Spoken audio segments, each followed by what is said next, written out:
ठीक, इतना क्लियर? बस इसमें डबल बॉन्ड नहीं है, ठीक है। यहाँ पे याद रखना, अब हो सकता है अगली बार क्वेश्चन बना दे ऐसा कि है तो ये इनऑर्गेनिक बेंजीन लेकिन यहाँ पे डबल बॉन्ड नहीं है, ठीक है, जबकि बेंजीन में क्या होता है, डबल बॉन्ड। याद रखना ये चीज, ज्यादा नहीं, जितना बता रहे उतना ही लिखो। और हाँ, हमने कल उस दिन आपको बताया था बनाना बॉन्डिंग, याद आ रही है? क्या थी बनाना बॉन्डिंग? क्या थी? हाँ, कहाँ था, मतलब क्या नाम था उसका? एक तो था 2 इलेक्ट्रॉन 2 सेंटर्ड और 3 सेंटर्ड 2 इलेक्ट्रॉन, ये भी था ना। हाँ, याद होना चाहिए बस, ठीक है। कौन कौन सा था ये सब हमने बताया था, राइट। एक पॉइंट और लिखो, लिथियम, जल्दी लिखो, lithium borohydride, lithium borohydride and sodium borohydride. बस ऐसे लिखते जाओ, lithium borohydride and sodium borohydride. यानी कि लिथियम बोरोहाइड्राइड का फॉर्मूला हो जाएगा LiBH4, लिख लीजिए। लिथियम बोरोहाइड्राइड का फॉर्मूला लिखो LiBH4 और सोडियम बोरोहाइड्राइड का फॉर्मूला लिखो NaBH4, NaBH4, ठीक है। ये क्या है? रिड्यूसिंग एजेंट, मैं बता भी चुकी हूं, ये क्या है? Reducing agent. मतलब आ जाओ आ जाओ, मतलब ये क्या कराएंगे? रिडक्शन कराएंगे। क्या कराएंगे? और खुद का, और कैसे रिडक्शन कराते थे? H- निकाल करके ना, H- गिफ्ट करते थे, याद आ रहा है? लिथियम एल्यूमिनियम हाइड्राइड भी इसी कैटेगरी में आता है, ठीक है, याद होना चाहिए। चलो थोड़ा सा यूज पढ़ लेते हैं। ये बताओ एल्यूमिनियम का यूज कहाँ कहाँ पढ़े हो? एल्यूमिनियम का डालो यूज, और यूज से क्वेश्चन आता है क्योंकि वो बना करके स्टेटमेंट देता है। यूज डालो, यूज, हम यूज लिखा दे रहे हैं, फट्टे से लिख लो। एल्यूमिनियम का यूज बताओ। सबसे पहले तो लिखो बोरैक्स का, बोरैक्स यानी बोरॉन का। बोरैक्स का यूज बहुत इंपॉर्टेंट है। एक आता है बोरैक्स ग्लास, नाम सुना होगा ना आपने, सीसा। हाँ लिखो, यूज ऑफ बोरॉन। बोरॉन का यूज लिखो, बहुत ज्यादा इंपॉर्टेंट है। इसमें लिखो borax and boric acid, very important. Borax and boric acid की प्रिपरेशन कहां से होती है? बोरॉन से होती ना। तो एक तो ये हो गया। दूसरा, इसका यूज होता है पायरेक्स ग्लास बनाने के लिए, ये बहुत इंपॉर्टेंट है। Pyrex glass, PYRAX, Pyrex, sorry PYREX, Pyrex glass. और ये जो पायरेक्स ग्लास है ये होता है हीट रेजिस्टेंस, मतलब आप इसको हीट करेंगे तभी ये हीट नहीं होगा। बहुत इंपॉर्टेंट है, लिख लो पट से।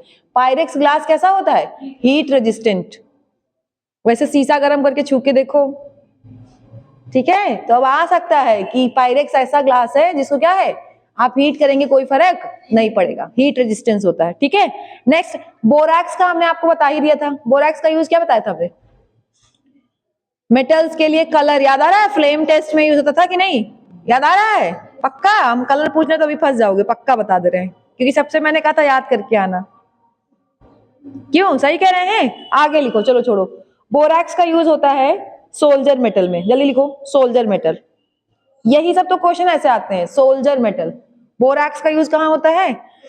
सोल्जर, आ जाओ आ जाओ, सोल्जर मेटल। आज लग रहा है ठंडी आ गई लोग, और आज तुम ज्यादा क्लास करने आए हो बहुत ठंडी में। नेक्स्ट नेक्स्ट लिखो, ऑर्थोबोरिक एसिड का use, very important, very important. Orthoboric acid, जल्दी लिखो। ऑर्थोबोरिक एसिड का यूज कहां होता है? एंटीसेप्टिक। किसके फॉर्म में? एंटीसेप्टिक। सुनो मेरी बात, जब कभी तुम जाना, दो चीजें मैं तुम्हें भी बता दूं, एक आती है एंटीसेप्टिक क्रीम आती है ना, उसमें आयोडीन का यूज हो सकता है, और याद रखना बोरेक्स यानी कि बोरिक एसिड का भी यूज होता है। और कौन सा बोरिक एसिड? ऑर्थोबोरिक एसिड, उसी को कहते हैं, ठीक है, याद रखना, ये बात दिमाग में फीड होनी चाहिए, ठीक है। नेक्स्ट लिखो एल्यूमिनियम।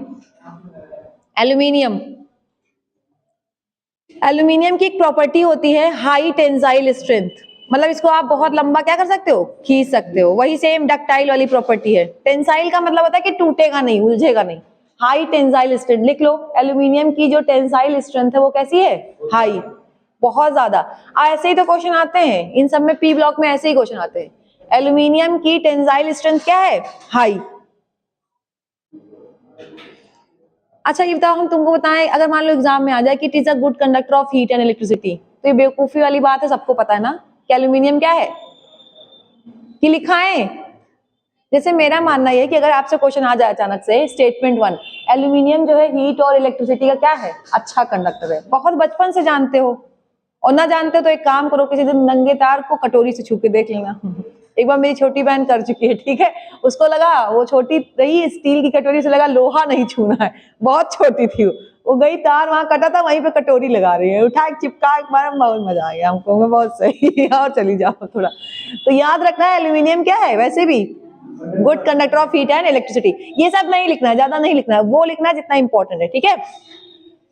अच्छा हाँ, ये क्वेश्चन अच्छा है कि जो एल्यूमिनियम की जो कंडक्टिविटी होती है वो कॉपर से 2 गुना होती है। अब ये अच्छा क्वेश्चन, क्योंकि ये तुम्हें नहीं पता होगा। जैसे अगर कॉपर है आपके पास और एल्यूमिनियम है, ठीक है, और दोनों की कंडक्टिविटी में क्या करें, हम कंपेयर करें, तो एल्यूमिनियम की कंडक्टिविटी कॉपर से ज्यादा है, ये बात सबको पता है, लेकिन 2 गुना होती है, ये बात एनसीईआरटी में ही लिखी है, ठीक है। लिख लीजिए, फटाक से लिखिए, एल्यूमिनियम की जो कंडक्टिविटी है, एल्यूमिनियम की कंडक्टिविटी यानी कि conductivity of aluminium is twice of copper. बहुत इंपॉर्टेंट, ट्वाइस ऑफ कॉपर, ये आ जाएगा तो पक्का फंस जाओगे अगर स्टेटमेंट बना दिया तो, ट्वाइस ऑफ कॉपर, ठीक है। The conductivity of aluminium is twice of copper, मतलब कि कॉपर की क्या है, 2 गुना। और तो जानते हो फूड पैकेजिंग में यूज होता है ना, एल्यूमिनियम फॉइल आती है ना, पाइप बनाने में आता, तो ये सब हम नहीं लिखाएंगे, फर्जी वाली चीजें नहीं लिखाएंगे। डालो हेडिंग ग्रुप 14, मतलब कि कार्बन फैमिली। वैसे मैं सब कुछ पढ़ा चुकी हूँ, बस एलिमेंट मेन पढ़ाना है, ग्रुप 14। और कार्बन के बारे में तो जो ना जानता हो तो बता ही दे, पूरी ऑर्गेनिक केमिस्ट्री पढ़ते आ रहे हो। कार्बन स्टार्ट होता है, कार्बन कहां से, मेरा क्वेश्चन पहले ध्यान सुनना, कार्बन केवल आयनिक बॉन्ड बनाता है, कोवेलेंट बनाता है केवल, ठीक है, या दोनों बनाता है? तो कुछ कंपाउंड ऐसे बता दो जिसमें आयनिक बॉन्ड हो कार्बन का, 1-2 एग्जांपल बताओ। अब फंस गए ना तुरंत। कार्बन जो है आयनिक बॉन्ड भी बनाता है, नो डाउट, कोवेलेंट भी बनाता है, नो डाउट, बिल्कुल सही बात है, मैक्सिमम कोवेलेंट होता है, लेकिन आयनिक कहां पे बनाता है?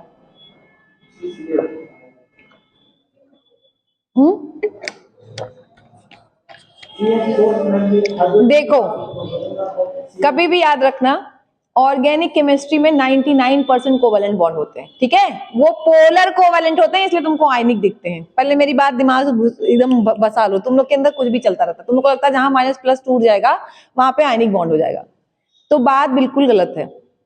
वो आयनिक कैरेक्टर होता है कि थोड़ा थोड़ा सा क्या होता है, देखो अब वही चीज है, कोवेलेंट कंपाउंड जो है, ठीक है, अगर उनके अंदर थोड़ा सा आयनिक कैरेक्टर डाल दिया जाए, यानी आयनिक वो कैरेक्टर शो करते हैं, तो उसको बोलते हैं पोलर कोवेलेंट कंपाउंड। क्या बोलते हैं? पोलर। इसका ये मतलब नहीं कि वो आयनिक हो गए, ठीक है। तो तुम लोग के दिमाग में एक तो ये चलता है पहले गलत कॉन्सेप्ट। रही बात अगर हम बात कर ले आयनिक की, तो जब आप इनऑर्गेनिक केमिस्ट्री पढ़ते हो, क्यों कार्बोनिक एसिड नहीं पढ़ा क्या आपने? पढ़ा है ना। तो कार्बोनिक एसिड पूछा गया क्वेश्चन है, कार्बोनिक एसिड किसका एग्जांपल है? आयनिक का। कोई बात समझ में आ रही है? जनरली क्या है, जहां कार्बन अकेला, जैसे देखो इनऑर्गेनिक में चले जाओ, तो इनऑर्गेनिक में एक चांस है कि क्या हो सकता है, वो आयनिक। और ये H2CO3 वाला पूछा गया, H2CO3 वाला याद रखिएगा, आयनिक कैरेक्टर रखता है ज्यादा, ठीक है। और कहीं पे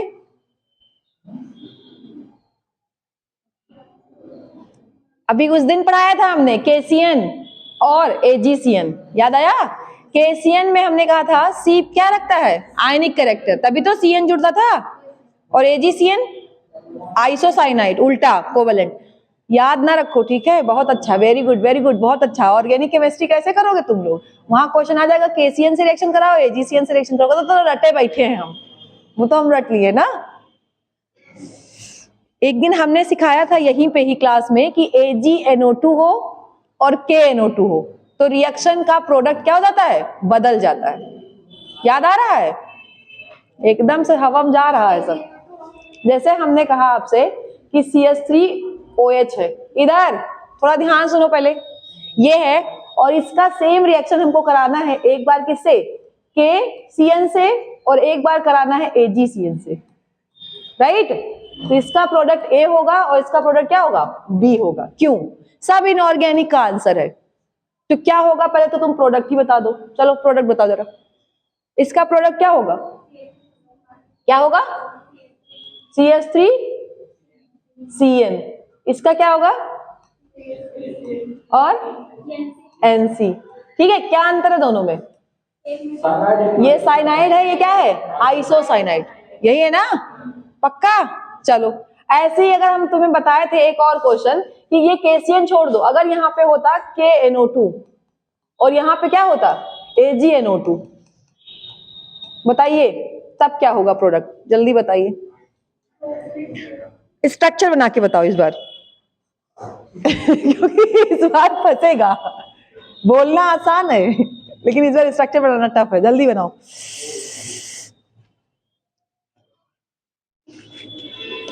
जल्दी करो जल्दी। 12th वाला मतलब DNF वाला कल बुक आ जाना चाहिए यहाँ पे, ठीक है क्या? 12th वाली बुक है जिसमें DNF ब्लॉक है, कल आ जाना चाहिए, आज नहीं कल। कल मुझे बुक चाहिए 12th क्लास वाली। बन गया आलोक? अच्छा, इनऑर्गेनिक बेंजीन बना रहे हो तुम अभी? बनाओ भैया, ऑर्गेनिक बहुत बेसिक से पढ़ना पड़ता है। बताओ ये क्या है? अभी तुम लोग का चालू नहीं हुआ, जल्दी करो। अभी बता रहे हैं, जब हमको देखते तो हाथ चलने लगता है। ये जो तुम लोग करते हो ना, ये सब करके हम छोड़ चुके हैं, ठीक है? बताओ, स्ट्रक्चर बताया था हमने। पहला क्या बना? बताओ आलोक, पहला क्या बना? जितना नीट पास आ रहा है उतना रिजल्ट खराब होता जा रहा है। मैं पूछ रही हूँ इसका प्रोडक्ट क्या होगा, बस इतना बता दो कि जब CH3OH का रिएक्शन किससे होगा? KNO2 से, तो क्या प्रोडक्ट बनेगा? बस इतना ही। हाँ, CH3NO2, ठीक है। दूसरा क्या बनेगा? CH3ONO, यही बनेगा ना? कौन कौन इस बात से सहमत है? सब सहमत है? सहमत है ना सब? पहले से सभी सहमत है, वो तो देखने में आसान है। दूसरा भी सही है, बताया था जोड़ने का तरीका सही है। चलो डालो, ग्रुप 14 पढ़ा है ना?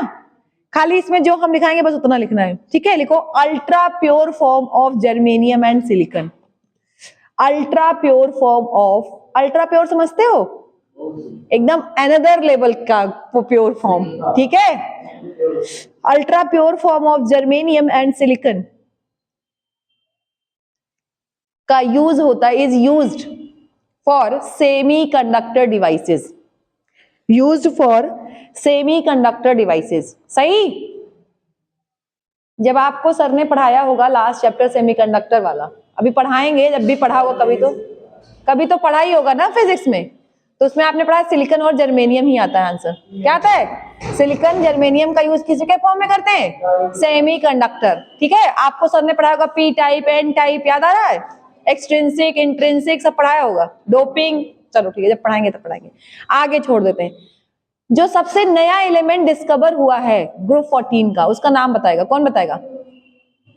हाँ, 7th पीरियड में आया है नया एलिमेंट, क्या नाम है? फ्लेरोवेस्कियम, पहुंच रही? हाँ, फ्लेरोवियम, सही। लिखो, सबसे न्यूएस्ट एलिमेंट क्या है? फ्लोरोवियम, फ्लेरोवियम। और कौन सा पीरियड होगा? 7th, क्योंकि 6 तो फुल था, 6 पहले से ही फुल था, 7th में आया है। एटॉमिक नंबर बहुत अच्छा, 114 रटे हैं सब। हाँ सही, 114, ठीक है? लिखो जल्दी से, 114। ऐसे याद कर लो, अच्छे हो तुम लोग। एटॉमिक मास अब खत्म। एटॉमिक मास करो दुगना, दुगना ज्यादा करके बताओ फिर भी। चलो बताओ, देखिए कितना आता है। 289। जैसे कुछ चीज जो दी है ना, नए वाले का याद कर लो, मैं फिर बता दे रही हूँ, नए वाले तुम्हें छोड़ेंगे नहीं एग्जाम में। 289, जल्दी लिखो। अच्छा बताओ, ये इतना लेट में क्यों डिस्कवर हुआ? कभी भी क्वेश्चन पूछा जाए, कहते हो तो डिस्कवर तो हुआ, लेट में हुआ, क्या हुआ? हुआ तो क्यों हुआ?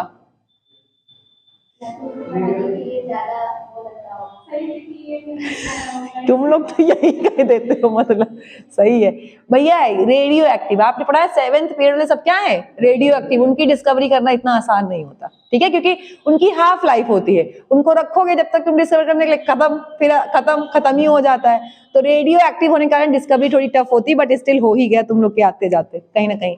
अच्छा, आउटर मोस्ट इलेक्ट्रॉनिक कॉन्फ़िगरेशन क्या होगा जनरल? ग्रुप 14 का जो आउटर मोस्ट इलेक्ट्रॉनिक कॉन्फ़िगरेशन होता है वो क्या होगा? अरे आपको ये बताया था ना मैंने, जैसे आप इधर क्या लिखेंगे, नोबेल गैस, सही, और फिर आउटर पूछा है 72 नहीं, क्या होगा? हाँ, क्या होगा? NS2NP2, यही तो है आउटर, यही आता ना बैलेंस।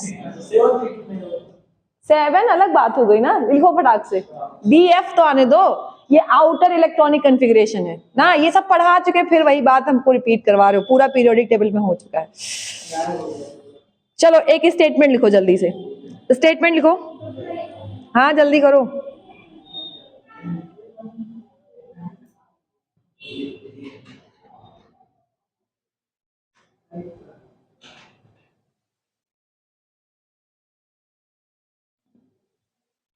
लिखो the first ionization enthalpy, very important. First छोड़ दो, तुम ऐसे लिख लो खाली, पहला स्टेटमेंट लिखो, द आयोनाइजेशन एंथैल्पी,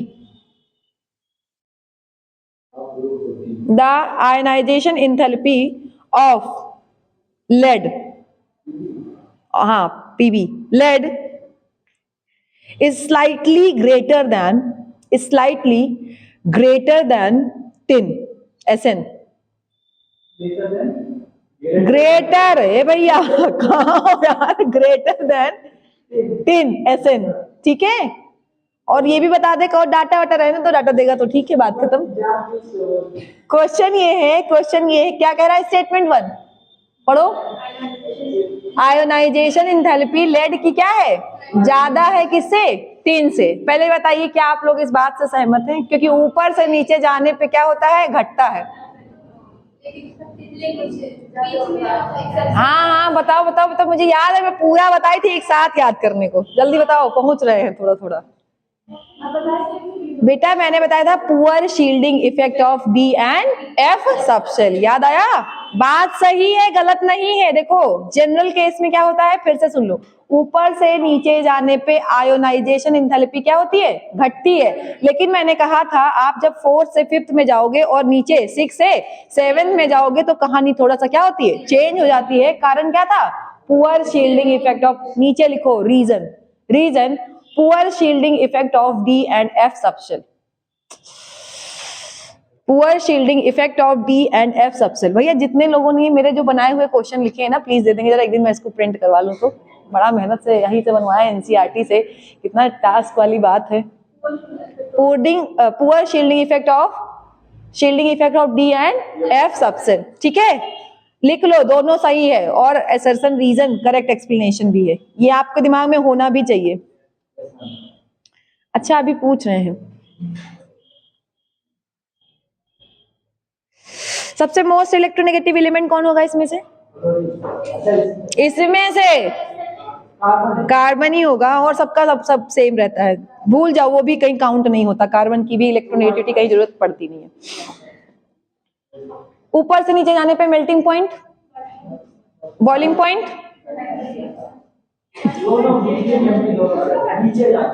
ऊपर से नीचे जाने पे साइज बढ़ रहा है, मेल्टिंग पॉइंट क्या होगा, मास बढ़ेगा तो बढ़ेगा। दिक्कत तब आती है जब वहां पे हाइड्रोजन बॉन्डिंग आ जाती है, बस याद आया? तो वो फोन फ्लोरीन ऑक्सीजन नाइट्रोजन, बस, ठीक है। चलो डालो, सबसे पहले रिएक्टिविटी वगैरह तो पढ़ चुके हो तुम, हम ज्यादा नहीं पढ़ाएंगे। देखो ये पता है आपको सब कुछ क्या है, कोवेलेंट टाइप से क्या है। अच्छा कुछ चीजें आपको बहुत कॉमन, फिर से मैं रिवाइज करा दे रही हूँ। देखो आपको अगर कार्बन का बॉन्ड देखना है तो कौन सा होगा? कोवेलेंट। सिलिकॉन का भी बॉन्ड क्या होता है? कोवेलेंट। नीचे जाने पे मेटेलिक कैरेक्टर बढ़ता है, इसलिए बॉन्ड कैसा हो जाता है? आयनिक। याद आया? ये बात आपको दिमाग में होनी भी चाहिए, ऊपर से नीचे जाने पे आयनिक बॉन्ड की कैरेक्टरिस्टिक बढ़ती है। ठीक है, ये बताया था मैंने फजांस रूल में। दूसरा मैंने कहा था अगर ऑक्सीडेशन स्टेट ज्यादा है, ठीक है, तो एसिडिक क्या होगा? ज्यादा। नॉन मेटल नहीं, इधर बात हो रही है, ठीक है, अभी कोई उधर नहीं पहुंचेगा फ्लोरीन वाले में, क्योंकि बहुत कहानी गड़बड़ हो जाती है। देखो दो चीजें हैं, रिएक्टिविटी जब हम पढ़ते हैं तो सही सही देखा है तो दो लोगों से पढ़ते हैं, एक हाइड्रोजन से, एक ऑक्सीजन से। ठीक है, हाइड्रोजन में जस्ट उल्टा होता है और ऑक्सीजन में उसका उल्टा होता है। क्यों? जैसे ऑक्सीजन माइनस चार्ज रखता है और हाइड्रोजन कार्बन के साथ क्या रखेगा? पॉजिटिव चार्ज रखेगा ना, रखेगा। तो जो कहानी आएगी वो क्या हो जाएगी? अपोजिट हो जाएगी। बस इतना दिमाग में रख लो तो आंसर आ जाएगा। ठीक, ऊपर से नीचे जाने पे एसिडिटी बढ़ेगी कि घटेगी? जल्दी बताओ।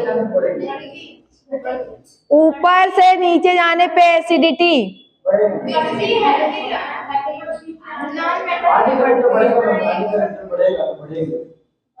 इसे तो हम पूछ रहे हैं कि वो कंफ्यूजन खत्म हो जाए। कौन कह रहा है ऊपर से नीचे एसिडिटी? अच्छा, किसी ने ये नहीं पूछा कि मैम आप किसके बेसिस पे पूछ रही हैं। अभी मैंने कहा दो चीजें, हमने दो चीजें कही कि हाइड्रोजन में अलग होता है, ऑक्सीजन में कहानी अलग होती है। किसी ने पूछा ही नहीं घटेगी बढ़ेगी, राम चल रहा है एकदम से। अगर मैं तुमसे क्वेश्चन कह दूं CH4 और SiH4, बस इतना ही ले लो अभी, ठीक है, इन दोनों की बात कर लें। और ऐसे अगर हम बात कर लें CO2 और SO2, अब बता दो, अब कहानी तुमको अभी अलग दिखेगी कि नहीं दिखेगी? अब बताओ। तब कैसे तुम लोग आंसर दे देते हो भाई? कुछ तो तुम लोग का लॉजिक होना चाहिए। क्यों? यहाँ पे देखो हाइड्रोजन है, ठीक है, यहाँ पे कार्बन किस फॉर्म में? +4 में ही है, नो डाउट। सिलिकॉन भी किसमें है? +4 में। लेकिन यहाँ पे हाइड्रोजन खुद कैसा है? माइनस बिहेव कर रहा है। तो आपको मैंने एक बात बताई थी, माइनस वाला हाइड्रोजन एसिडिटी को डिसाइड नहीं करता है। याद आया? कौन डिसाइड करता है? प्लस वाला। तो यहां से कोई खास लेना देना है नहीं ना, यहां से कोई क्वेश्चन आता है। क्वेश्चन इधर से आता है, किससे आता है? CO2 और SO2 से। कंफ्यूजन क्लियर करो, ठीक है। अब बताओ, ऊपर से नीचे जाने पे मेटेलिक कैरेक्टर बढ़ेगा, और अगर मेटेलिक कैरेक्टर बढ़ेगा तो एसिडिटी एसिडिटी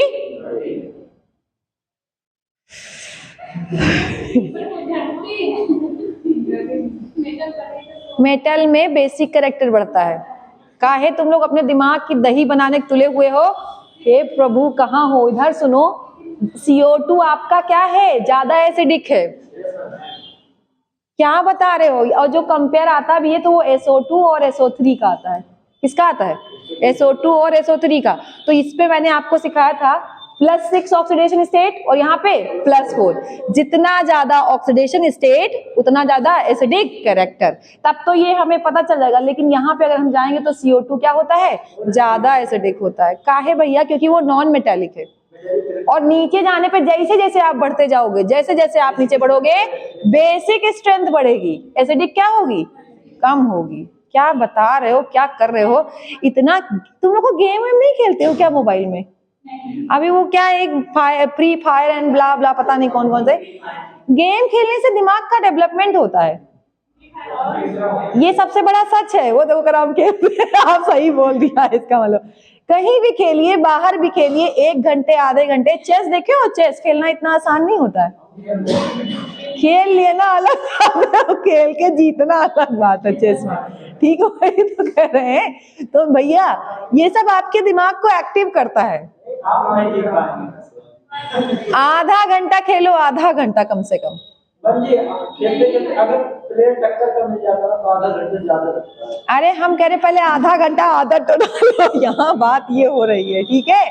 और वैसे भी आउटडोर गेम की आदत ज्यादा अच्छी होती है, फिजिकल और मेंटल हेल्थ दोनों के लिए, ठीक है। तुम लोग की दिक्कत यही है, तुम लोग को कहानी कुछ और रहती है, आता कुछ और है। मेरे तो यही नहीं समझ आया, मुझे हंसी आ रही है। तो सुन लो, पहले जब हाइड्रोजन दिखेगा तो बात कुछ और जब क्या दिखेगा? ऑक्सीजन, तो बात कुछ और, ठीक है।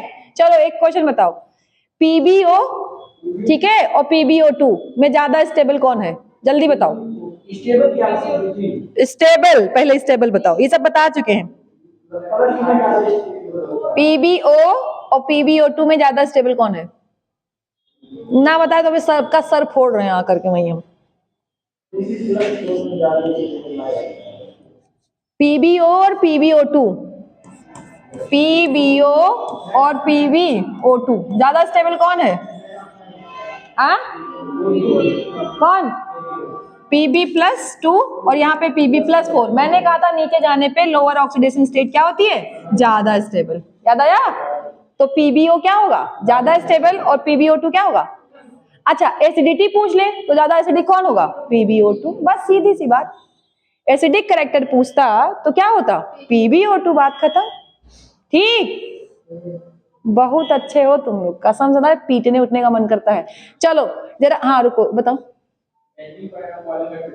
देखो मेल्टिंग पॉइंट जैसे आप ऊपर जाओगे, देखो खाली एक चीज याद रखना, बॉइलिंग पॉइंट मेल्टिंग पॉइंट का एक ही रूल होता है, जैसे जैसे मास बढ़ेगा मेल्टिंग पॉइंट और बॉइलिंग पॉइंट दोनों बढ़ेगा, ठीक है। लेकिन शर्त ये है कि कहीं पे कोई एक्स्ट्रा बॉन्ड ना जाए, और वो एक्स्ट्रा बॉन्ड में 90% क्या होता है, हाइड्रोजन बॉन्ड। तुम्हारे में यही काम कर देगा।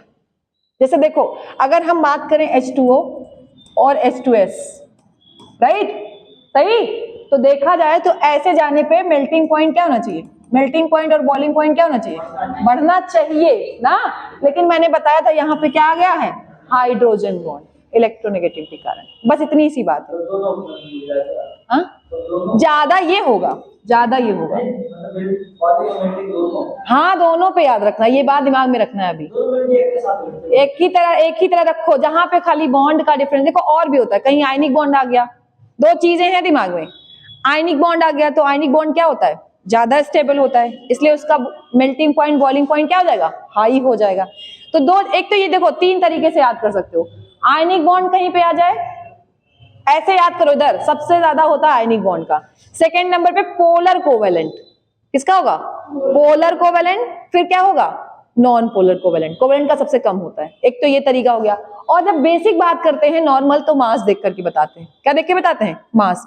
चलो मुझे बताओ, कार्बन के 3 एलोट्रॉप आपने बचपन में पढ़ा, हम बताएंगे नहीं, आप लोग नाम बताइए। 3 एलोट्रॉप, अब यहू ना बताओ तो बताओ काम करे तुम लोग का,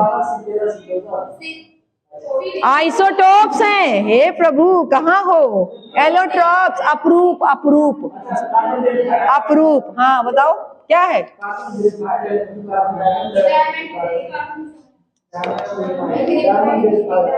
डायमंड, ग्रेफाइट और अभी अभी कोई कहाँ से तुमको निकाल रहे हम, fullerene, Buckminster fullerene, Buckminster fullerene ना। बकमिंस्टर फुलरीन का शेप कैसा होता है, 3D नहीं, एक शब्द बता दो किसकी तरह होता है, फुलरीन का शेप किसकी तरह होता है, फुलरीन जो है उसका शेप कैसा होता है। यार कक्षा 10 वाली बात है, कसम से बता रहे, बहुत मारने का मन कर रहा है, बताओ।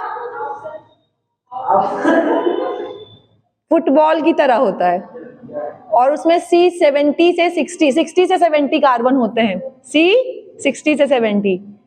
क्या करते हो तुम लोग कुछ। और सबसे हार्डेस्ट नेचुरल सब्सटेंस क्या है, डायमंड। आर्टिफिशियल नेचुरल सब्सटेंस क्या है सबसे हार्डेस्ट, हाँ ये अच्छा क्वेश्चन, सिलिकॉन कार्बाइड, ये क्वेश्चन याद रखना। आर्टिफिशियल क्या है, Si(C4), और वैसे क्या है, डायमंड। और डायमंड का स्ट्रक्चर कैसा होता है, ज्योमेट्री, ये सब बताते जो तो तुम लोग को आता है, मैं मानती हूँ। sp3 हाइब्रिडाइजेशन, ग्रेफाइट का भी होता है, मुझे स्ट्रक्चर बताओ, ज्योमेट्री बताओ। हाइब्रिडाइजेशन, हाँ बताओ, बेंजीन की तरह नहीं होता है। हम डायमंड का पूछ रहे हैं, डायमंड का, डायमंड की ज्योमेट्री क्या होती है, हम यही पूछ ले रहे हैं। अब बताओ, ये क्वेश्चन जानते हो नीट वाले ऐसे ही नहीं देते, उनको लगता है ये क्वेश्चन देंगे तो एकदम बेइज्जती हो जाएगी, बच्चा तुरंत सॉल्व कर लेगा, लेकिन तुम लोग ये भी नहीं सॉल्व कर पा रहे हो। टेट्राहेड्रल, जब sp3 हाइब्रिडाइजेशन है तो शेप क्या होगी, ज्योमेट्री शेप क्या भैया, क्या कुछ अलग ही होगा। sp3 हाइब्रिडाइजेशन बोल रही हो तो ज्योमेट्री क्या जाएगी, टेट्राहेड्रल। लेकिन ग्रेफाइट का स्ट्रक्चर क्या होता है, हेक्सागोनल। कैसा होता है, वो एकदम शीट होती है, उसको तुम बता रहे हो बेंजीन जैसे, वो हेक्सागन की तरह होता है। और क्या होता है, एक कार्बन 3 कार्बन से जुड़ा होता है ना, सॉरी 2 कार्बन से जुड़ा होता है, एक इलेक्ट्रॉन कार्बन का क्या होता है, फ्री होता है। फिर से सुन लो ध्यान से, उसमें क्या है, सीधे सीधे चारों तरफ से कार्बन जुड़ा है। मेरी बात देखो, टेट्राहेड्रल समझने का मेन मतलब है, मेन यहाँ पे ये मतलब नहीं कि आप ज्योमेट्री याद कर लो, देखो डायमंड में क्या होता है, एक कार्बन अगर ये है तो इस साइड एक कार्बन, अगला कार्बन, अगला कार्बन, अगला कार्बन, मतलब चारों साइड क्या है, कार्बन। आपको पता है कार्बन कितने बॉन्ड बनाता है, 4 बॉन्ड बनाता है कि नहीं बनाता है, तो चारों साइड क्या है, कार्बन ही है, चारों साइड क्या है, कार्बन है। तो ये हो गई। अब बताओ क्या यहाँ पे कोई कार्बन का इलेक्ट्रॉन फ्री है, नहीं है ना, कोई इलेक्ट्रॉन फ्री नहीं है, क्योंकि चारों ने क्या कर लिया, चारों ने बॉन्ड बना लिया। लेकिन जब हम यही सेम बात पढ़ते हैं ग्रेफाइट में, तो ग्रेफाइट में क्या होता है, एक कार्बन, 2 कार्बन और एक तीसरा कार्बन, मतलब 3 साइड कार्बन से गिरा है, और चौथा जो इलेक्ट्रॉन होता है वो फ्री पड़ा होता है। चौथा इलेक्ट्रॉन क्या होता है, फ्री होता है। तो वो जो इलेक्ट्रॉन है, वो जो शीट बनती है, उसी शीट में क्या करता था, रोल करता रहता है, मूव करता रहता है। ऐसा नहीं है कि करंट डायरेक्ट तुम फ्लो करोगे तब इलेक्ट्रॉन फ्री होगा, वो इलेक्ट्रॉन ऑलरेडी फ्री है और वो क्या करता है, उसी शीट के बीच में क्या करता रहता है, रोल करता रहता है। इसी वजह से ग्रेफाइट क्या होता है, गुड कंडक्टर ऑफ इलेक्ट्रिसिटी। क्यों, एक इलेक्ट्रॉन पहले से ही फ्री है, जो क्या कर रहा है, उसके शीट में घूमता रहता है, रोल करता रहता है। ये क्वेश्चन आ चुका है, वो उसी में क्या करता रहता है, स्लिप करता रहता है। ठीक है, ऐसा याद रखना, ये चीज बहुत इंपॉर्टेंट है।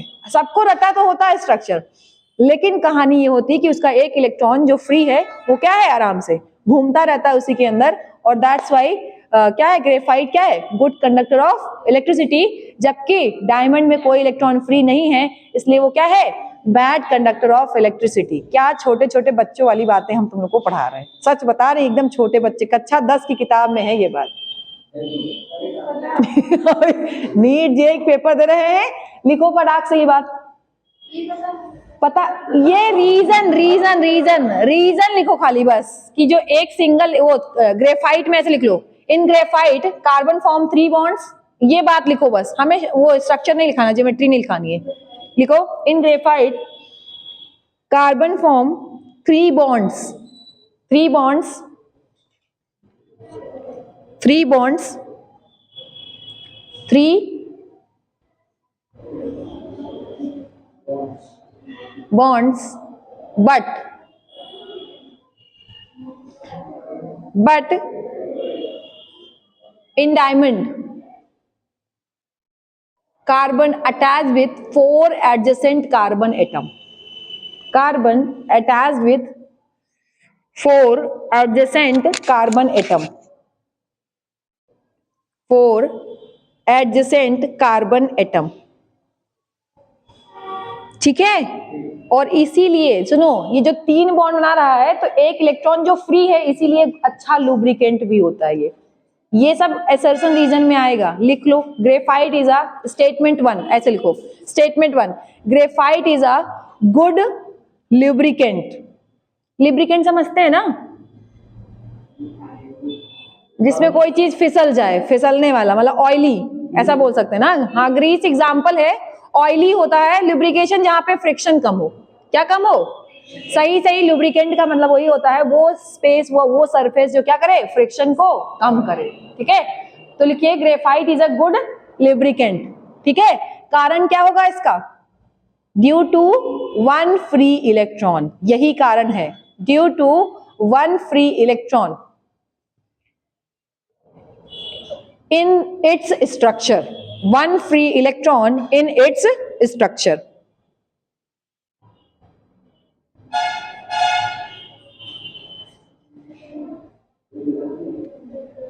एक क्वेश्चन आया है, एक स्टेटमेंट है, सुनो, ग्रेफाइट का यूज करते हैं लुब्रिकेंट का eight high temperature, very high temperature.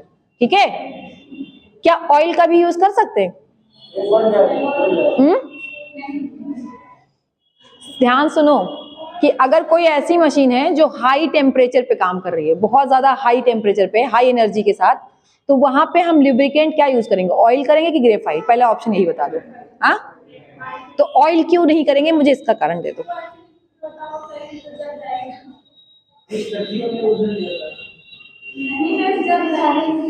High temperature की बात हो रही तो सर्दी कहां से आई? सर्दी कहां से आई, ये बताओ पहले। कौन देगा इसका लॉजिकल आंसर? इतना सही क्वेश्चन है, अगर दिमाग में सोचो। ऊपर लिखो, गूगल पे सर्च करके देखो क्या देता है गूगल आंसर। लिखो पट्टे से क्वेश्चन लिखो, कि हाई टेम्परेचर वाली मशीनों में हम ग्रेफाइट का यूज करते हैं, ऑयल का नहीं, क्यों? ये आप ढूंढ के आएंगे कल परसों जब भी हम मिलेंगे। ये देखो गूगल तुरंत चालू हो गए बाबा जी, ठीक है? इतना आसानी से मिलेगा ही नहीं। कब पढ़े थे? तो सही सही आंसर 10th में लिखा है। कौन सी बुक?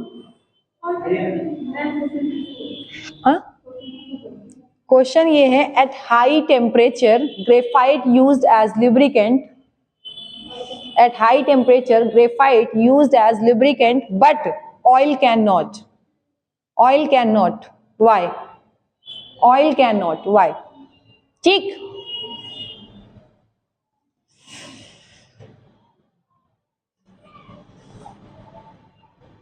अब एक क्वेश्चन पूछें,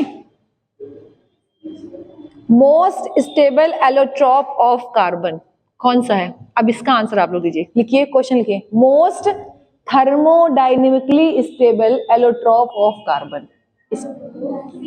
मोस्ट लिखो, पहले क्वेश्चन लिखो, most thermodynamically stable allotrope of carbon, most thermodynamically stable allotrope of carbon, allotrope of carbon कौन है भैया?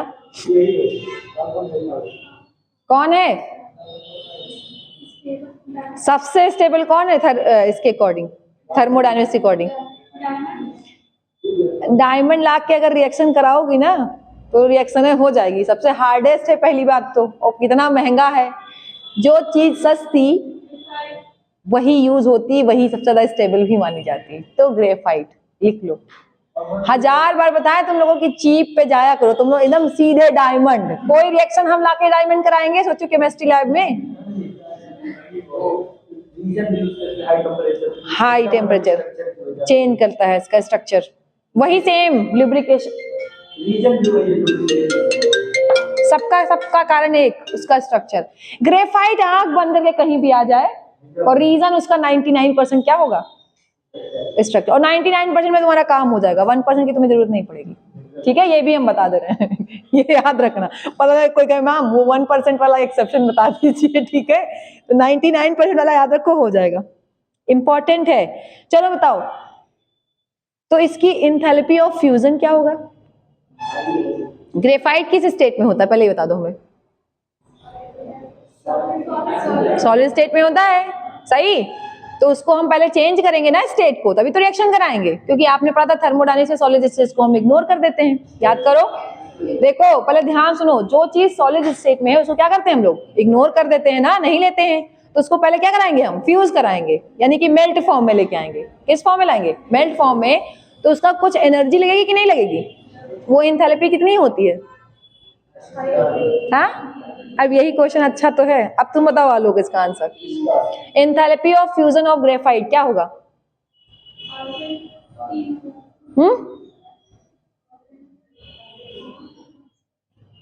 कितने खतरनाक खतरनाक क्वेश्चन आ रहे हैं, ऐसा लग रहा है। जल्दी बताओ। मैंने बताया था किसी भी एलोट्रॉप की एंथैल्पी ऑफ फ्यूजन हमेशा 0 होती है। याद कर लो, किसी भी अप्रूव का, ये बात वहां थर्मोडायनेमिक्स से लिखाई गई थी कि कोई भी अप्रूव हो उसका एंथैल्पी क्या होगा? हमेशा 0 होगी। ऐसे आ जाएगा, मुंह बनाए वहां बैठे रहना, ठीक है? लिख लो, लिखो। Approve allotrope. एंट्रोपी अलग है बेटिया, हम एंथैल्पी पूछ रहे हैं, फ्यूजन एंथैल्पी। इधर सुनो, एंट्रोपी, अरे यार एंट्रोपी तो अलग हो गई, रैंडमनेस आ गया ना। अब तो पहले तुम लोग 3 चीज याद रखो, इंटरनल एनर्जी, एंथैल्पी याद आ रहा है, और एंट्रोपी, और एक गिब्स फ्री एनर्जी। ये 4 चीजें तो कम से कम थर्मोडायनेमिक्स से रखो दिमाग में, क्लियर। एंट्रोपी अलग है, एंट्रोपी तो आएगी जब किसी चीज को तुम सॉलिड से कहां ले जाओगे? गैस में, याद करो। तो एंट्रोपी तो बढ़नी तय है ना, रैंडमनेस बढ़ेगा। मैं यहां बात करती एंथैल्पी ऑफ फ्यूजन। एंथैल्पी होती है वो हीट एनर्जी जो क्या हो? एट कांस्टेंट प्रेशर पे। कांस्टेंट प्रेशर पे जो आपकी बॉडी के अंदर हीट कंटेंट है वही क्या कहलाती है? एंथैल्पी। तो किसी भी अप्रूव का, यही नहीं कहीं भी अप्रूव दिखे, मतलब एलोट्रॉप दिखे, तो एलोट्रॉप की एंथैल्पी क्या होगी? 0। लिखिए फटाक से, एंथैल्पी ऑफ एलोट्रॉप्स क्या होगा? 0। Very important.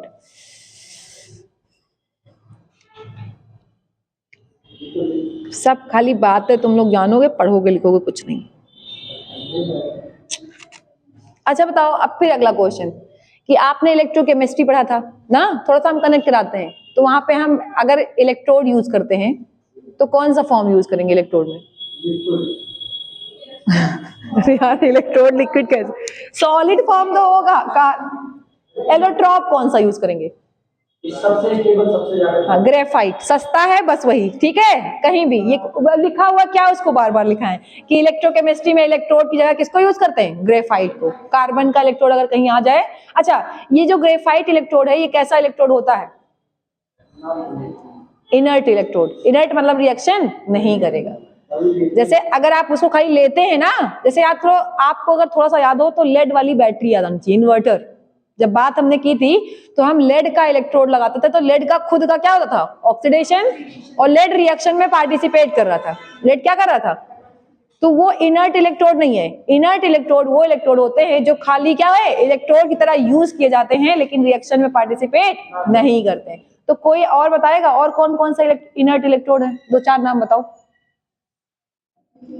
दो चार इनर्ट इलेक्ट्रोड का नाम बता दो।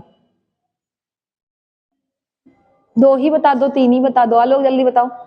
डालो एक हेडिंग, डालो इनर्ट इलेक्ट्रोड, हम बता दे वो लिख लो, बस उतने काम हो जाएगा।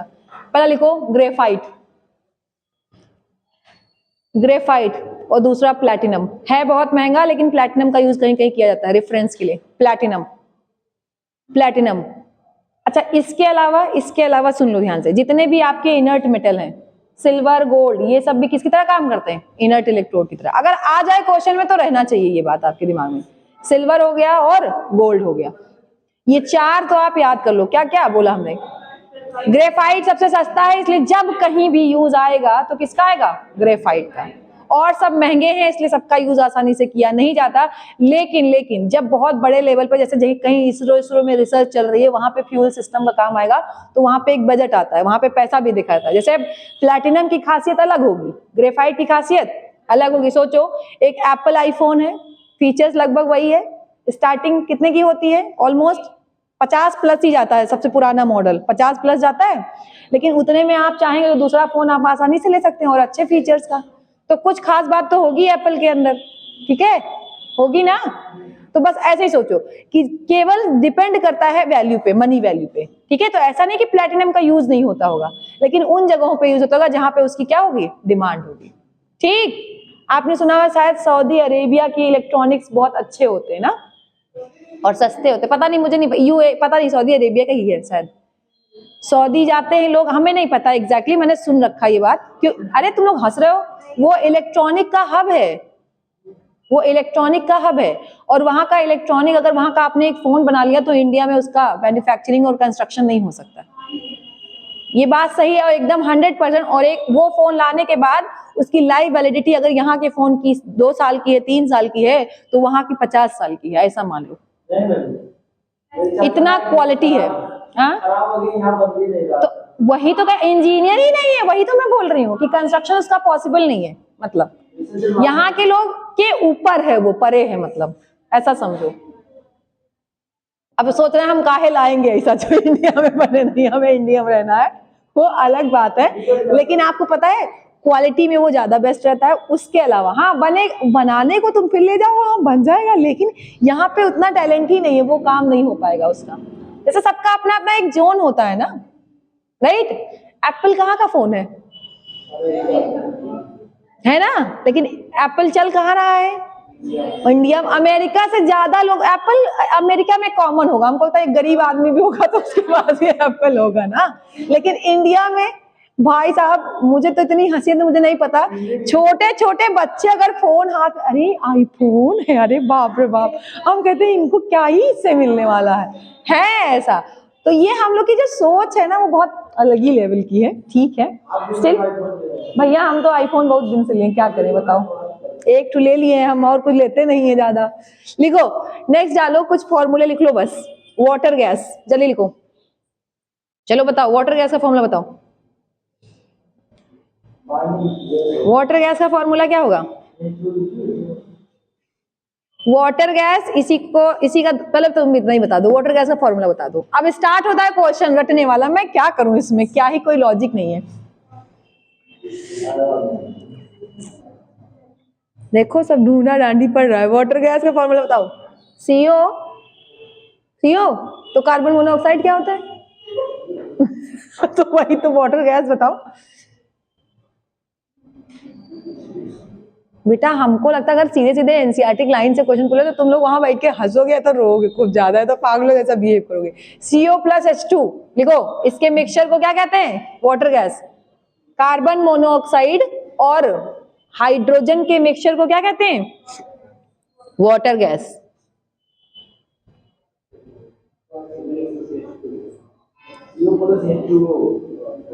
H2O नहीं, ज्यादा दिमाग में लगाओ। CO+H2 कार्बन मोनोऑक्साइड और हाइड्रोजन H2 के मिक्सचर को हम कहते हैं वाटर गैस।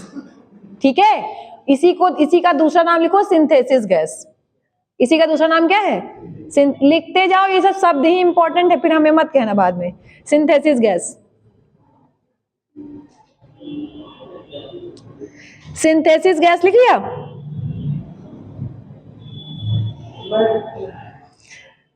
Synthesis gas. इसके बाद नेक्स्ट लिखो, नेक्स्ट गैस लिखो CO+N2, very important. CO+N2 carbon monoxide plus nitrogen, CO+N2, इसको कहते हैं प्रोड्यूसर गैस। क्या कहते हैं? Producer gas. Producer gas. और इन दोनों की इंपॉर्टेंस है कि इंडस्ट्री में इनका यूज करते हैं एज अ फ्यूल। जब बड़ी बड़ी फैक्ट्रीज जहां होती हैं वहां पे फ्यूल किसको यूज किया जाता है?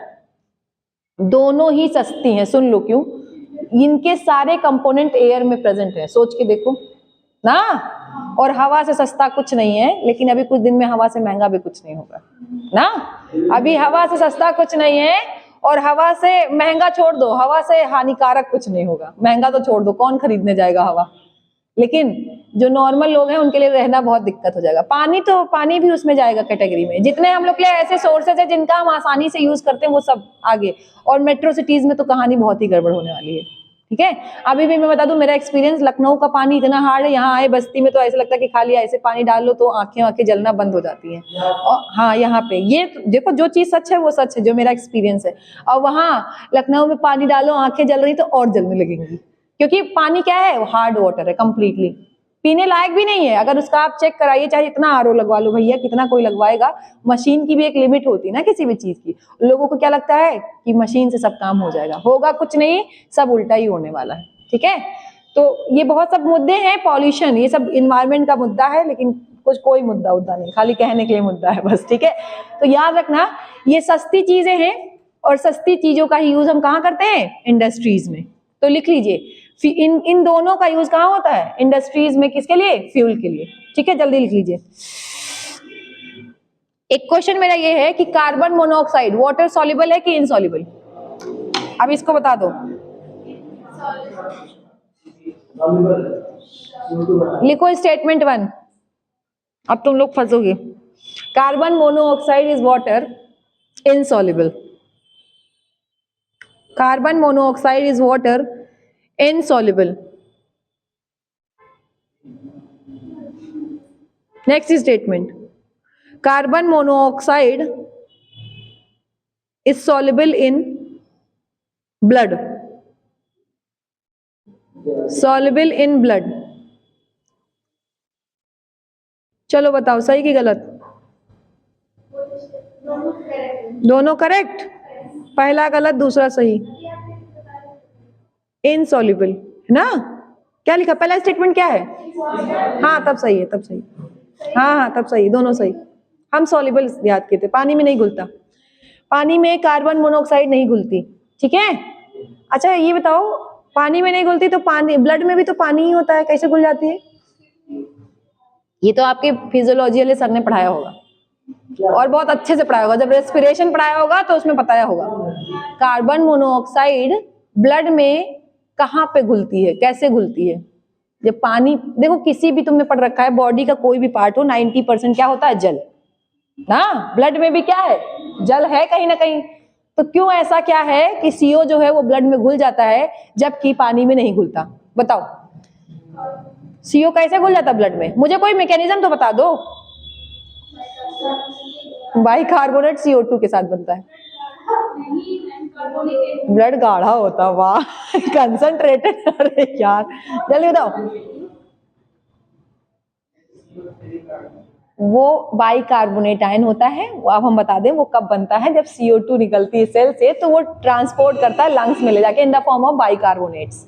मेरा क्वेश्चन ये है, अगर आपके ब्लड में CO गैस पहली बात तो घुलेगी तो आप मर जाएंगे, पॉइजनस होती है, लेकिन घुलती है। कभी कभी ऐसा सुना है आपने, और वैसे क्या बहुत कहानियां सुनी है, कमरा बंद करके और अंगीठी जला करके लोग सो रहे थे और निपट गए ना। तो देखो, पहली बात क्या होता है, इनसफिशिएंट ऑक्सीजन सप्लाई। इनसफिशिएंट, जब ऑक्सीजन की सप्लाई नहीं हो रही है तो कार्बन तो जलेगा, कोयला जलेगा, लेकिन CO2 नहीं बनेगा। हाँ, तब भी दिक्कत होती है। भैया देखो, बीमारी अलग अलग कहानी है। तो कुछ लोग को पता नहीं चलता, इतना गहरी नींद में सीधे ऊपर ही चले जाते हैं। बेटा एक चीज, कभी कभी देखो, तुम लोगों ने एक्सपीरियंस क्या नहीं, कभी कभी मैं तुम लोग इसको फील जरूर करोगे। कभी कभी तुम रात में आंख बंद करके लेटते हो, पूरी रात कभी कभी नींद ही नहीं आती है और पूरी रात सुबह हो जाती है, ऐसे लगता है, और ऐसा लगता है कि बड़ा अजीब लगता है, सो के भी नहीं। हमको कितना भी स्ट्रेस है, कितना भी जरूरत है, मगर हमारा भूख नहीं बर्दाश्त हो और नींद अच्छी चीज है ये, बहुत अच्छी, मेडिकल के हिसाब से ये बहुत अच्छी बात है, क्योंकि ये होना चाहिए सबके अंदर। कल मेरा झगड़ा हुआ था, मैं सोचा आज खाऊंगा नहीं, भूख लगने लगा। अरे यार, ये सब अलग बात हो गई। देखो इधर, लेकिन इधर सुनो, कभी कभी ऐसा था कि आप जब सोए चाहे आधे घंटे के लिए, कभी कभी होता ना बहुत गहरी नींद में, उस समय क्या होता है भगवान ही जाने, कोई कुछ भी कर ले, ऐसा फील किया होगा आपने। कभी कभी ऐसी नींद आती है कि आधे घंटे में हमने लगता है पूरे जन्मों की नींद पूरी कर ली, ऐसा होता है कभी कभी ना, फील किया कि नहीं ना। तो अभी क्या है, वही सेम कहानी है। और रही बात, सुनो, दम तो तब घुटेगा जब तुम्हें आइडिया होगा ना, तुम्हारा ब्रेन एकदम रिलैक्स स्टेट में है, ब्रेन ही डिटेक्ट करता है।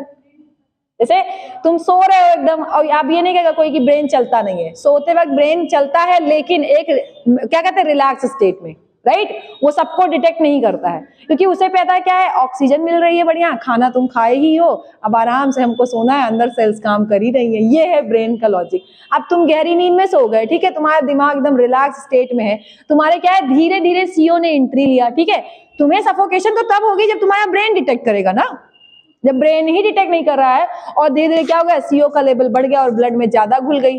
ऐसा नहीं कि कम घुलने से तुरंत मर ही जाता आदमी, ये भी नहीं है कि तुरंत CO आई तुम्हारे पास और अंदर गई बस तुम मर गए तुरंत, ऐसा नहीं होता है।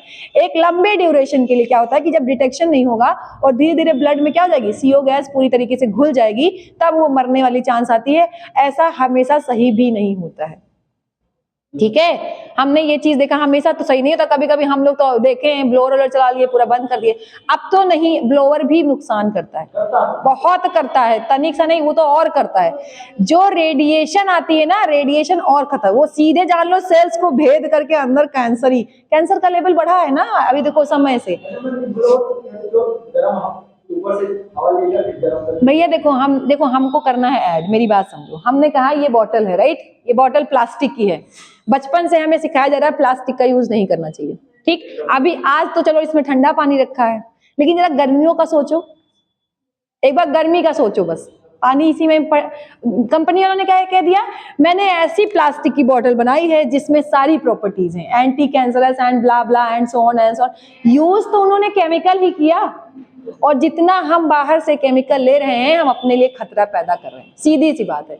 तो ये सब एक ऐड करने का तरीका होता है, चाहे जिसको। अच्छा, रही बात, हमने फिर कहा ब्लोअर की बात करें तो आपको नहीं पता है कि एक्सरे कितनी खतरनाक होती है, बार बार एक्सरे कराने से भी दिक्कत होता है ना, होता है कि नहीं।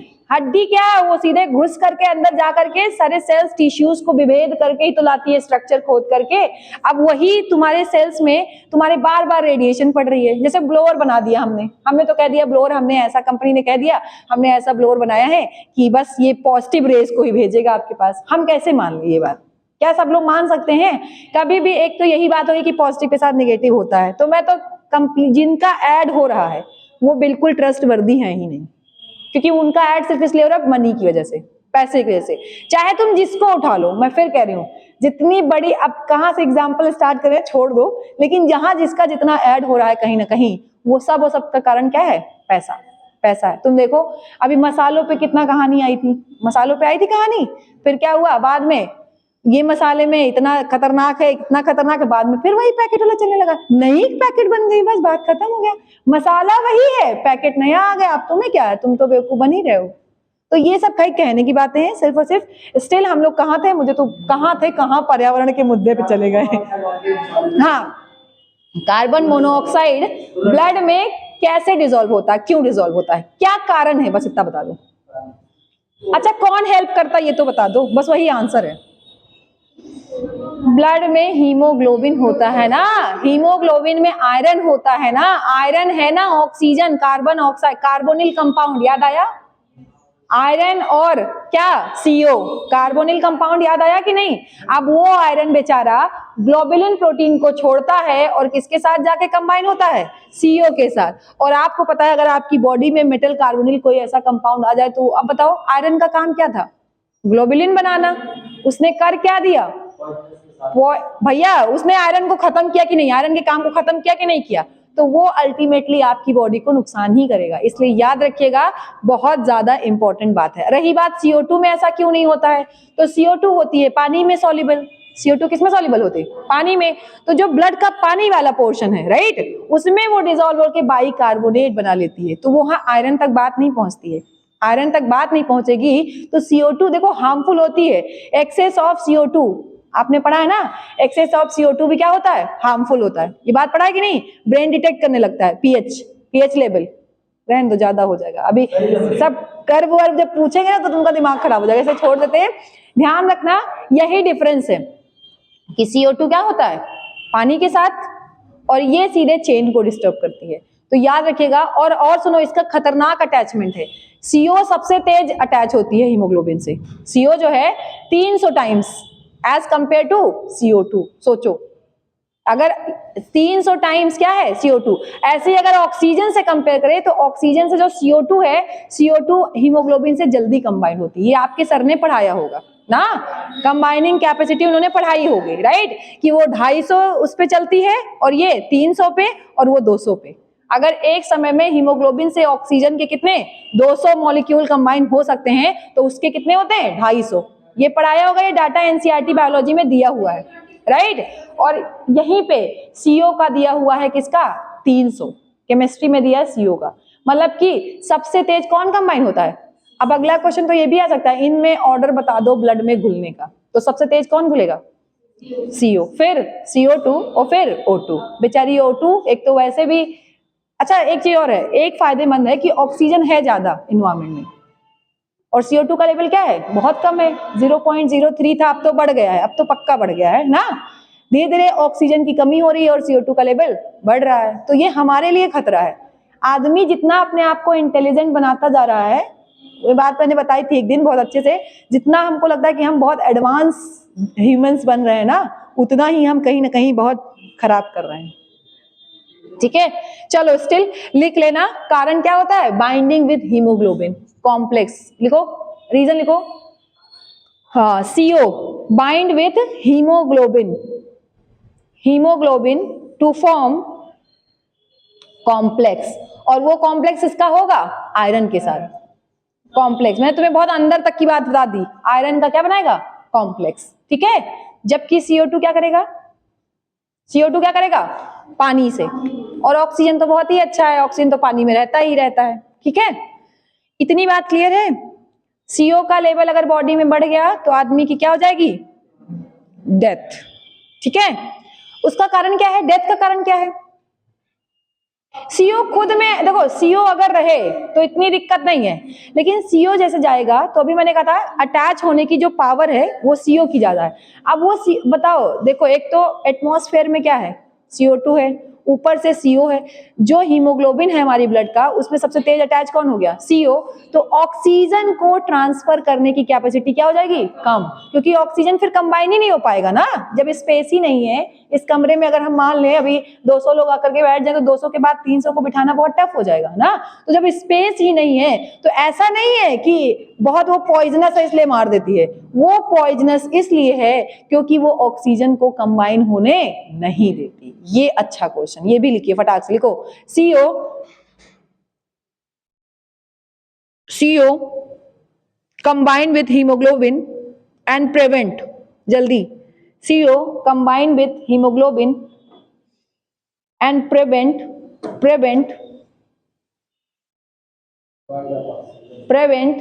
combination of oxygen, prevent combination of oxygen to blood या hemoglobin, to blood और hemoglobin।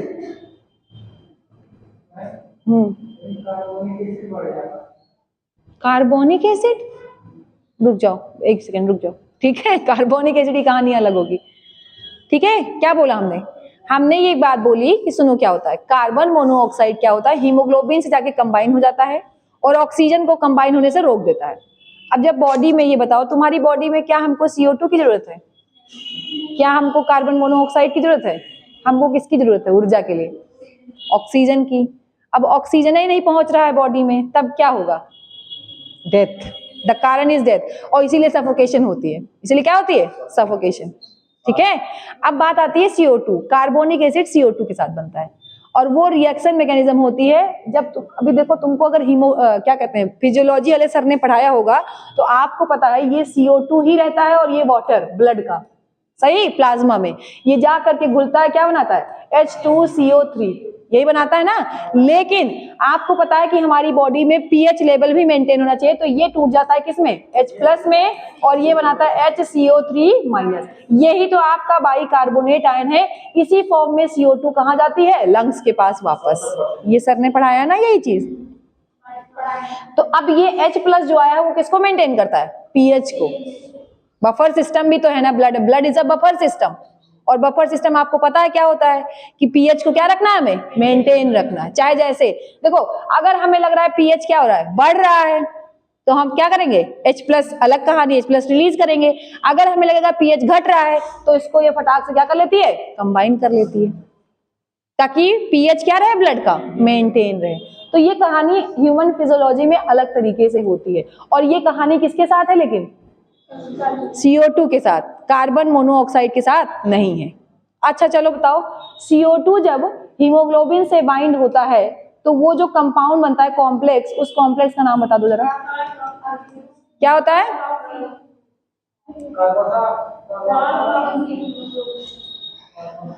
एक तो ये बता दो, एक Hb का जब CO से कंबाइन होगा तो उसका नाम क्या होगा, उसका नाम बता दो। और एक आपका बता दो, Hb जब कंबाइन हो किससे? ऑक्सीजन से। एक और दिया है, जब Hb कंबाइन हो किससे? ओजोन से। ओजोन से। तीनों बताओ, चारों। ऑक्सीजन तो चलो ठीक है, आसान है, ऑक्सी हीमोग्लोबिन, सही। और उसका CO2 का क्या होगा?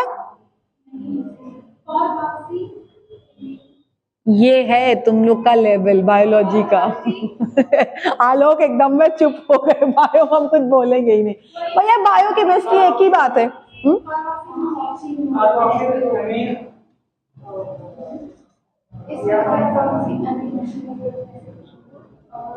इसको लिख लो और हमें नेक्स्ट डे आंसर चाहिए, इसलिए बोलते ताकि तुम थोड़ा ह्यूमन फिजियोलॉजी पलट लोगे इसी बहाने। चलो लेके जाओ, लिखो जल्दी से। इसको बोलते हैं कार्बेमिनो। हम नहीं बोलेंगे अभी, हम बोल देंगे तो सारे आंसर यही आ जाएंगे और कम से कम 4-5 पॉइंट तुम्हारे एक्स्ट्रा। लिखो, ओजोन के साथ क्या होता है? क्या तो यहाँ CO2 वाला आ नहीं रहा है, आप ओजोन पूछ रहे हैं, आप तो अलग ही चल रहे हैं। जल्दी बताओ, जो सर एकदम गला फाड़ फाड़ के CO2 पढ़ाए हैं। कार्बेमिनो एसिड उधर होता है CO2 में, कार्बोक्सी होता है कार्बन मोनोऑक्साइड के साथ, और जब ओजोन से होता है तो उसे बोलते हैं मेथ हीमोग्लोबिन। क्या कहते हैं? Methaemoglobin. ये दोनों केस बहुत ज्यादा पॉइजनस होती है और उसका कारण यही होता है, ये ऑक्सीजन की बाइंडिंग कैपेसिटी को क्या कर देती है? कम कर देती है। जाके चारों ढूंढ के पढ़ के आना, ना तो हम किसी दिन थप्पड़ थप्पड़ तुम लोग को उड़ाएंगे, कसम से बता रहे हैं। जिस दिन मेरा मूड ऑफ हुआ हम बहुत तोड़ेंगे तुम लोग को। बोलो बोलो, कुछ है अंदर, बोलो। निकलना चाह रहा, निकल नहीं रहा, जल्दी बोलो। हम इतना कैजुअल बोलते हैं, मारेंगे एक थप्पड़ फिर हंसते रहते हैं, तो कोई फर्क ही नहीं पड़ता है ना। अब ये एकदम खतरनाक वे में बोले मारेंगे तो एकदम, लेकिन नहीं हम हाँ? चलो ये जल्दी से लिख लो, ठीक है। कल आप लोग मुझे लगता है 12th वाली बुक लेके आएंगे, मतलब 12th वाली जिसमें डीएनए ब्लॉक है और उसमें भी पी ब्लॉक है, उसमें भी पी ब्लॉक है ना। अच्छा याद रखिएगा, थोड़ा सा बस जो क्वेश्चन बचे उनको हम थोड़ा क्वेश्चन के फॉर्म में करा देंगे, ठीक है। इस वाला ये 11th वाली, वरना तो भी है ही पी ब्लॉक उसमें भी। इतने में कोई डाउट है? ड्राई आइस क्या होती है? ड्राई आइस, सॉलिड CO2 को क्या कहते हैं? Dry ice. लिखो फट से, सॉलिड CO2 क्या होता है? Dry ice.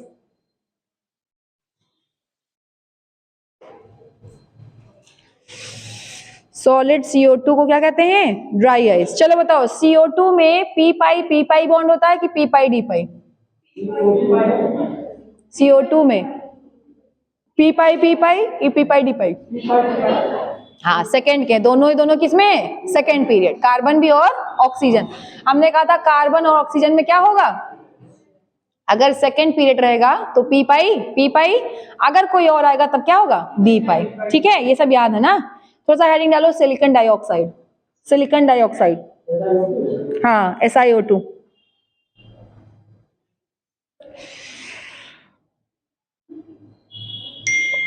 इसको कहते हैं सिलिका, आगे लिख लो। SiO2 को क्या कहते हैं? सिलिका। सिलिका का जल्दी लिखिए, इसका और एग्जाम्पल लिख लीजिए, मतलब किस किस फॉर्म में पाया जाता है। जल्दी लिखो। क्वार्ट्ज, क्वार्ट्ज ग्लास होता है ना, एक सॉलिड स्टेट काट दिया गया, उसमें था क्वार्ट्ज, QUARTZ। नेक्स्ट लिखो क्रिस्टोबैलाइट। अब नाम बताओ, क्रिस्टोबैलाइट। अब क्वेश्चन आ जाए क्रिस्टोबैलाइट का फॉर्मूला क्या होगा, तो वही मुंह बनाए बैठे रहना। क्रिस्टोबैलाइट, CRISTOBALITE। नेक्स्ट लिखो ट्राइडेमाइट, नाम सुन रहे हो? ट्राइडेमाइट,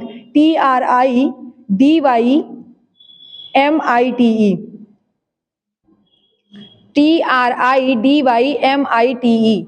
ये सब जो है ये क्रिस्टलाइन फॉर्म है किसके? सिलिका के। मतलब फॉर्मूला सेम होगा, फॉर्मूला क्या होगा? सेम। और आपने पढ़ा था, चलो थोड़ा सा रिमाइंड कर देते, कभी तो पढ़ा होगा जिंदगी में, कभी पढ़ा कि नहीं? सॉलिड स्टेट, दो टाइप के सॉलिड होते थे, एक क्रिस्टलाइन और एक एमॉर्फस। तो हाँ सुने, कोई बात नहीं, हम बता देते हैं जितना जरूरी है। क्रिस्टलाइन को बोला जाता है ट्रू सॉलिड, क्योंकि उसका स्ट्रक्चर रियल में कैसा होता है? सॉलिड, क्रिस्टल्स के फॉर्म में। जो एमॉर्फस होता है उसके अंदर है तो वो सॉलिड, लेकिन वो ट्रू सॉलिड नहीं, क्योंकि वो फ्लो करता रहता है, धीरे धीरे क्या करता रहता है? फ्लो। तो कभी कभी आपने देखा कुछ ऐसे भी कांच वाच आते हैं ना, जो देखा होगा कि ऊपर नीचे बीच में पिघल जाते हैं, नीचे मोटे हो जाते हैं ऊपर, तो अब वो फ्लो किए ना, है तो सॉलिड लेकिन क्या किए? फ्लो किए। तो ऐसे को क्या बोलते हैं? एमॉर्फस। क्या बोलते हैं? सॉलिड में था, कट गया, कोई बात नहीं, बचे हो, कोई दिक्कत नहीं है। लेकिन याद रखना क्रिस्टलाइन फॉर्म 3 है। कौन कौन सा नाम बताए? नाम पढ़ो एक बार जल्दी, इंपॉर्टेंट है, ठीक है। ज्योमेट्री बात करेंगे तो कैसी होगी? टेट्राहेड्रल। जल्दी से लिखो, ज्योमेट्री कैसी होगी? टेट्राहेड्रल। SiO2 की ज्योमेट्री कैसी होगी? टेट्राहेड्रल। और अच्छा क्वेश्चन तो ये है कि SiO2 क्या है? Least reactive. ये बात लिखो, रीजन लिखो। SiO2 इज लीस्ट, क्या लीस्ट ही लिखो, SiO2 is least reactive, least reactive due to high bond enthalpy of, due to high bond enthalpy of SiO। जब आप देखते हो तो ऐसे जुड़ा होता है SiO, फिर यहाँ जुड़ा होता है Si, फिर O, ऐसे O, हाँ ऐसे करते हुए यहाँ बीच में सिलिका आ जाएगा, फिर O, नहीं याद रखना, मतलब कुल मिलाकर के, हाँ ये 4 ऑक्सीजन रहेगा डायरेक्ट। तो अभी क्या है, इधर सुनो, ये जो बॉन्ड दिख रहा है आपको, ये जो बॉन्ड है, कोई भी बॉन्ड उठा लो, SiO वाला जो बॉन्ड है, उसकी बॉन्ड एंथैल्पी बहुत ज्यादा होती है, बहुत हाई होती है। लिख लो, यानी कि स्ट्रॉन्ग बॉन्ड है, लिख लो वेरी हाई, क्या होगा, वेरी हाई बॉन्ड एंथैल्पी, याद रखना, वेरी हाई बॉन्ड एंथैल्पी। इसीलिए इसमें, इस ग्लास में, मतलब एक बात क्लियर है, जो सिलिका वाली ग्लास आती है, थोड़ा लैब में जाओ अगर अपने केमिस्ट्री लैब में, तो कुछ स्पेशल ग्लासेस में ही केमिकल रखे जाते हैं, वरना तो केमिकल रिएक्शन कर जाएंगे। तो इन ग्लासेस में आप केमिकल्स को क्या कर सकते हैं, रख सकते हैं। रही बात, केवल 2 ऐसे केमिकल हम बता देते हैं जो तुम्हारी बुक में मेंशन है, वो रिएक्शन करते हैं, लिख लो। एक हाइड्रोजन फ्लोराइड, उसका कारण होता है बॉन्ड, उसका भी लिखो, hydrogen fluoride and sodium hydroxide, hydrogen fluoride और सोडियम हाइड्रोक्साइड।